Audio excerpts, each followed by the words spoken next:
পেটের টানে প্রাণটাই চলে গেল। তারাতলার দুর্ঘটনায় বিপর্যস্ত একটা গোটা পরিবারের 6 জনই কাজ করতেন এই গোডাউনে। 3 জন জীবিত, 3 জন মৃত। बजे बोली जब जिंदा रख लो तो निकाल दो यहाँ से। पानी और चाहिए दादा? नहीं, कुछ नहीं चाहिए, हम लोग अभी गए ना बस बाबा। दादा अभी आपको बस पहुंचा रहे हैं। ना बाबा, बस निकाल लिया निकाल दो बाबा। बस बस दादा पहुंच गए हम आ गए, बच गए, आप बच गए बस।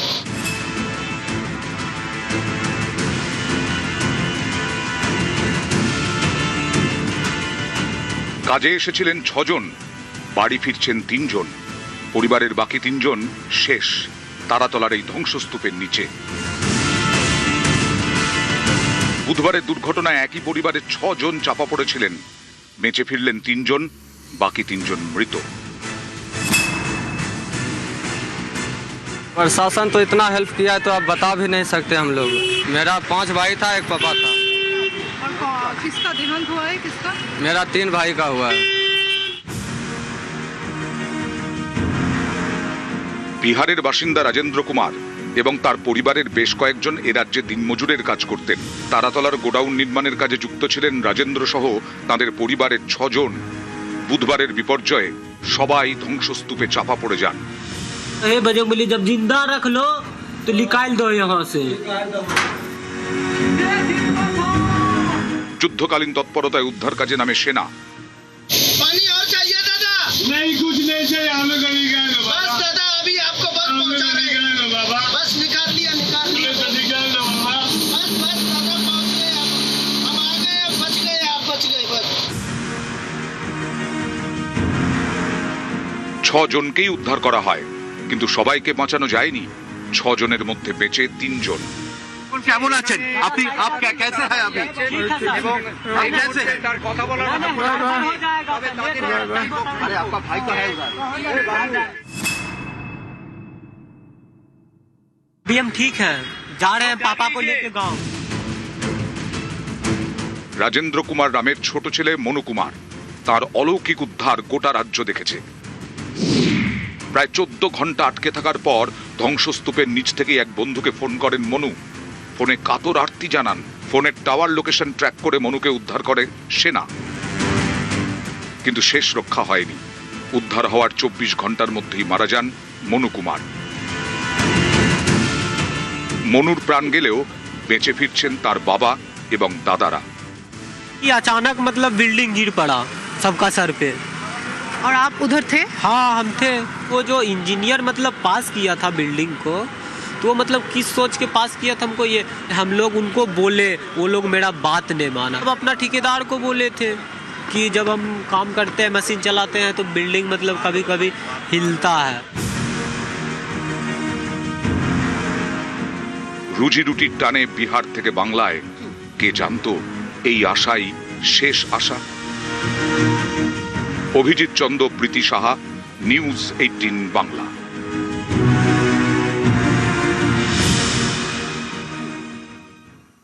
কালীচরণ বন্দ্যোপাধ্যায় প্রাক্তন মেয়র ফিরহাদ হাকিমের ওএসডি এই মুহূর্তে রয়েছে পুলিশের হেফাজতে।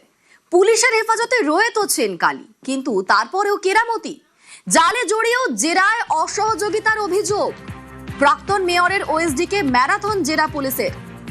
তারাতলা বিপর্যয়ে কার্যত মুখে কুলুপ কালীর, এমনটাই সূত্রের খবর পাওয়া যাচ্ছে। তাকে যখন প্রশ্ন করা হচ্ছে, সেই প্রশ্নের উত্তর তিনি দিতেই চাইছেন না। আমাদের সঙ্গে অমিত রয়েছেন প্রতিনিধি। অমিত, তাকে যখন নাগাড়ে জেরা হচ্ছে, তাকে যখন জিজ্ঞাসাবাদ করছেন তদন্তকারীরা, তখন তার রিয়াকশন কি থাকছে? তিনি কি সমস্ত প্রশ্নের উত্তর এড়িয়ে যাচ্ছেন? কালকে একাধিকবার তাকে জেরা করা হয় তদন্তকারী আধিকারিকের তরফে। থেকে আধিকারিকরা যেমন তাকে জিজ্ঞাসাবাদ করেছে এবং একই সঙ্গে গোয়েন্দা বিভাগের ডিসি নিজে এই জিজ্ঞাসাবাদ পর্বে ছিলেন। তো এবং এই জেরা পর্বে একাধিক প্রশ্নের তাকে করা হয়েছে। প্ল্যান পাস থেকে শুরু করে আর্থিক লেনদেন সমস্ত কিছু নিয়ে তিনি কিন্তু এড়িয়ে যাচ্ছেন, অর্থাৎ তিনি তদন্তের সহযোগিতা করছেন না, এমনটাই অভিযোগ, এমনটা লালবাজার সূত্রে খবর। এবং তাকে মূলত এই তারাতলার যে বিল্ডিং প্ল্যান অনুমোদন দেওয়া, শুধু এই বিষয়টি নয়, অন্যান্য প্ল্যান দেওয়ার ক্ষেত্রে কি কি বিষয়গুলো রয়েছে তিনি কার মাধ্যমে সুপারিশ পাঠাবেন বা বিভিন্ন বড় বড় প্রজেক্টের কোথাও কোথাও থেকে সুপারিশ তার কাছে এসছে, কারা সুপারিশ করতেন তাকে, তিনি কাদের হয়ে কাজ করতেন, সমস্ত বিষয়গুলো কিন্তু জানতে চাইছেন তদন্তকারী আধিকারিকরা। সেই জায়গা থেকে আপনি যদি চুপ বা তিনি প্রশ্নের উত্তর এড়িয়ে যাচ্ছেন না, তিনি প্রশ্ন শুনছেন উত্তর দিচ্ছেন না, ওটা কিন্তু রাজনৈতিক সূত্রে আমি একবার জানতে চাইবো কোন কোন বিষয়গুলো কি কি প্রশ্ন করতে চাইছেন করছেন তদন্তকারীরা কালীকে। তাড়াতাড়ি বিপর্যয় যেমন রয়েছে এবং একই সঙ্গে বিল্ডিং ডিপার্টমেন্ট থেকে প্ল্যানের অনুমোদন পাইয়ে দেওয়ার ক্ষেত্রে বিভিন্ন ক্ষেত্রে দেখা যাচ্ছে যে এই কালীচরণ বন্দ্যোপাধ্যায় তিনি সুপারিশ করেছেন, তার প্রভাব খাটিয়েছেন, তিনি টাকার বিনিময়ে বিভিন্ন অফিসারকে চুপ করিয়ে রাখতেন এবং সুকৌশলে সে সমস্ত প্ল্যান পাস করিয়ে নিতেন। এই প্ল্যান পাস করার ক্ষেত্রে তার রক্ষাকর্তা কে রয়েছে বা তার তিনি কাদের হয়ে কাজ করতেন বা তার কাছে কোনো কার কাছে সুপারিশ আসতো যে প্ল্যানটা পাস করে দিতে হবে, এই বিষয়গুলো কিন্তু এই মুহূর্তে তদন্তকারী আধিকারিকরা জানতে চাইছেন। কারণ শুধুমাত্র তারাতলার এই প্ল্যানিং নয়, যেটা উঠে আসছে তথ্য যে বিভিন্ন বড় বড় প্রজেক্টের ক্ষেত্রে টাকার বিনিময়ে প্ল্যান স্যাংশন করার ক্ষেত্রে কালীচরণ বন্দ্যোপাধ্যায়ের হাত রয়েছে বা যোগ রয়েছে। সেক্ষেত্রে বিভিন্ন তার নিজের প্রভাব খাটানো এবং একসঙ্গে বিভিন্ন অফিসারকে টাকা দিয়ে তাদের মাধ্যমে কাজ করিয়ে নেওয়া সাথে এই কালীচরণ বন্দ্যোপাধ্যায় যুক্ত। সেই কারণে বিভিন্ন বিষয়গুলো তারা জানতে চাইছেন, কিন্তু এই জায়গাতে কালীচরণ বন্দ্যোপাধ্যায় কার্য তদন্তে সহযোগিতা করছেন না বা তারা চুপ থাকছেন, এমনটা কিন্তু পুলিশ সূত্রে জানা যাচ্ছে। বেশ, ধন্যবাদ।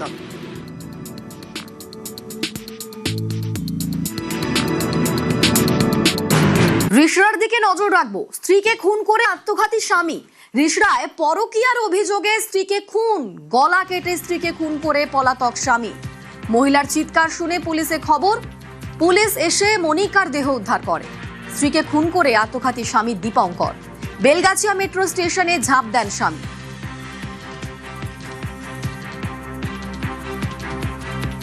মার্ডারের ঘটনা ঘটেছে এখানে।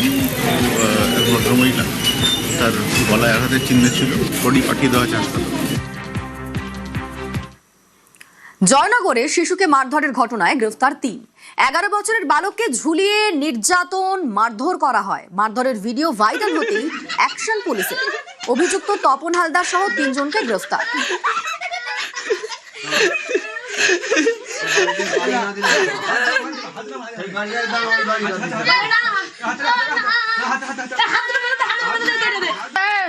ওরা তো মাত্র ওরা তো পেয়েছে, তুই আর কোনদিন করবি খারাপ করতে? হ্যাঁ, তাহলে তোর মা বাবার কাছে আমি যাবো। ওর বাবা মা এখন দেখে আজ থেকে মার, আজ থেকে মার, আজ থেকে মার কি এসব ভেজে দেয়।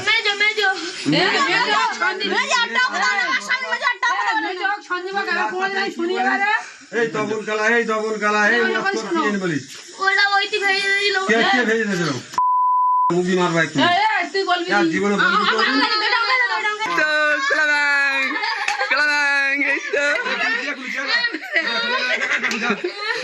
ছবি আপনারা দেখছেন জয়নগরের চন্দনেশ্বর গ্রামের ঘটনা। রীতিমতো শিউরে ওঠা সেই ভিডিও। একটা শিশুকে মারধর করা হচ্ছে, নির্যাতন করা হচ্ছে, বালককে ঝুলিয়ে নির্যাতন মার। আর সেই মারধরের ভিডিও ভাইরাল হতেই অ্যাকশন পুলিশের। অভিযুক্ত তপন হালদার সহ 3 জনকে গ্রেফতার।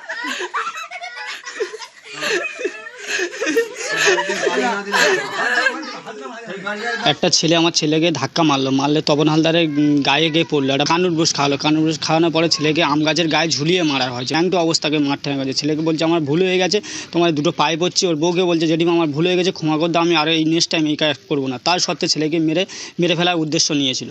না, ছেলেকে ভয় দেখিয়েছে, তুই যদি বাড়ি গিয়ে বলিস তোকে দা দিয়ে কোপাবো। ছেলে ভয়তে বলেনি। কেস করতে গিয়েছিলাম, আমাদেরকে হুমকি দিয়েছিল। ওর মেজদা বলে ঠিক আছে, আমাদের কত টাকা আছে, তোদের কত টাকায় দেখে নেবো। আমার দাদা যদি ছেড়ে দিস তো ভালো, না তো তোদের অবস্থা খারাপ, তোদের ভিটে মারি চারি করে দেবো। আমরা চাই যে আমার ছেলে যেরকম শাস্তি দিয়েছে শাস্তি চাই। বাঁকুড়ার বিষ্ণুপুরের দশাবতার তাসকে জিআই স্বীকৃতি। জিআই তকমা পাওয়ায় খুশি শিল্পী থেকে বিষ্ণুপুরবাসী। মল্ল রাজাদের আমল থেকে দশাবতার তাস তৈরি। বিষ্ণুর 10 অবতারকে নিয়ে দশাবতার তাস, সেই তাসকে এবার জিআই স্বীকৃতি। আমাদের সঙ্গে দেবব্রত রয়েছেন প্রতিনিধি। দেবব্রত, এই দশাবতার তাসের ইতিহাসটা একবার জেনে নেব তোমার থেকে। একদমই, দেখো মুঘল রাজ দরবারে তৎকালীন সময়ে এই দশবতার তাসের খেলা হতো। সেই সময় মল্ল রাজা অর্থাৎ বিষ্ণুপুরের রাজা মল্ল রাজা মুঘল রাজত্বে গিয়েছিল, সেখানে সেই তাসের খেলা দেখে। সেখান থেকে তাদেরও ইচ্ছা হয় এই দশবতার তাস খেলার জন্য, এবং এই তাস তৈরি করবে কে? তৎকালীন সময়ে মল্ল রাজারা এই তাস তৈরি করার জন্য দায়িত্ব দেন ফৌজদার পরিবারকে। বিষ্ণুপুরে সেই ফৌজদার পরিবার আজও রয়েছে। সেই ফৌজদার পরিবার এই দশবতার তাস তৈরি করে। বিষ্ণুর 10টি অবতার নিয়ে এই 10টি তাস হয়, 10টি বাহন, 10টি অস্ত্র, 10টি প্রতীক মিলিয়ে মোট 120টি তাস হয়। সেই তাসের খেলা খেলতেন রাজ দরবারে মল্ল রাজারা। আজও সেই তাস রয়েছে বিষ্ণুপুরে, কিন্তু বিলুপ্তের পথে হয়ে যাচ্ছিল। কিন্তু এই তাস কিন্তু এখনো বিষ্ণুপুরে রয়েছে। অবশেষে জিআই স্বীকৃতি পেল এই তাস, অর্থাৎ বিশ্ব মানে জায়গা করে নিল এই তাস। মল্ল রাজাদের এক সময়ের এই বিনোদনের তাস জিআই স্বীকৃতি পেল মুঘল রাজদরবার থেকে বিষ্ণুপুরে। এখনো বিষ্ণুপুরের বিভিন্ন প্রান্তে গেলে এই তাস দেখতে পাওয়া যায়। ফৌজদার যে পরিবাররা রয়েছে তারা আজও প্রতিনিয়ত প্রতি সময় এই তাস তৈরি করেন এবং বিভিন্ন জায়গা থেকে এই তাস কিনতে আসে। শুধুমাত্র রাজ্যে নয়, রাজ্যের বাইরে দেশের বিভিন্ন প্রান্তে এবং বিদেশ থেকেও যে সমস্ত পর্যটকরা মন্দির নগরী শহর বিষ্ণুপুরে ঘুরতে আসেন, তারা এই 10 অবতার তাস সংগ্রহ করেন এবং নিয়ে যান। 10 অবতার তাসকে এবার জিআই স্বীকৃতি, আর জিআই তকমা পেয়েছে জল ভরা মনোহরা।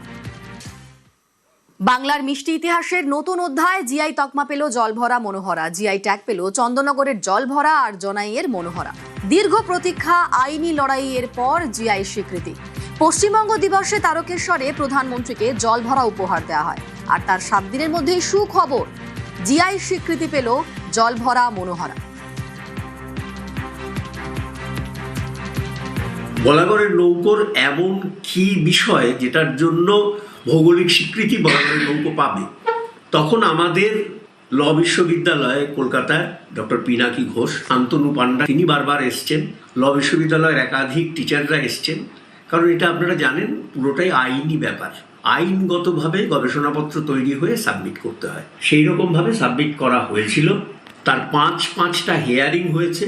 সেই হিয়ারিংয়ের পরেই ডিসাইড হয়ে গেছিল যে বলাগড়ের নৌকো জিআই পাবে। কলকাতায় এখনই হকার উচ্ছেদ নয়, পুর কমিশনারের সঙ্গে হকারদের বৈঠকে এই সিদ্ধান্ত। বৈঠকে কলকাতার ফুটপাতে হকারদের সীমানা নির্ধারণ। ফুটপাতের 1/3 হকারদের জন্য বরাদ্দ, ফুটপাতের বাকি অংশে পথচারীদের যাতায়াত। আপাতত কলকাতায় হকার উচ্ছেদ হচ্ছে না। হকার মুক্ত হবে কলকাতার 58 নন হকিং জোন।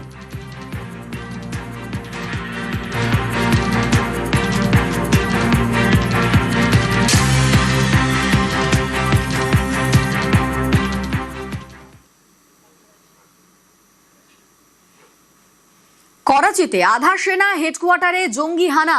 গুলিস্তানে জোহরে হেডকোয়ার্টারে বিস্ফোরণ। বিস্ফোরক বোঝাই গাড়ি নিয়ে হেডকোয়ার্টারে হামলা। আত্মঘাতী বিস্ফোরণের পর এলো পাথারি গুলি চলে। জঙ্গি হানায় নিহত 3 পাক রেঞ্জার্স। পাল্টা গুলিতে মৃত্যু 3 জঙ্গিরও। এলাকা ঘিরে অপারেশনে পাক রেঞ্জার্স। যে ছবি আপনাদের দেখাচ্ছি, করাচিতে আধা সেনা হেডকোয়ার্টারে জঙ্গি হানা এবং গুলিস্তানে জোহরের হেডকোয়ার্টারে বিস্ফোরণ। বিস্ফোরক বোঝাই গাড়ি নিয়ে হেডকোয়ার্টারে হামলা। আত্মঘাতী বিস্ফোরণের পর এলো পাথারি গুলি চলে। জঙ্গি হানায় নিহত 3 পাক রেঞ্জার্স। পাল্টা গুলিতে মৃত্যু 3 জঙ্গিরও। এলাকা ঘিরে অপারেশনে পাক রেঞ্জার্স।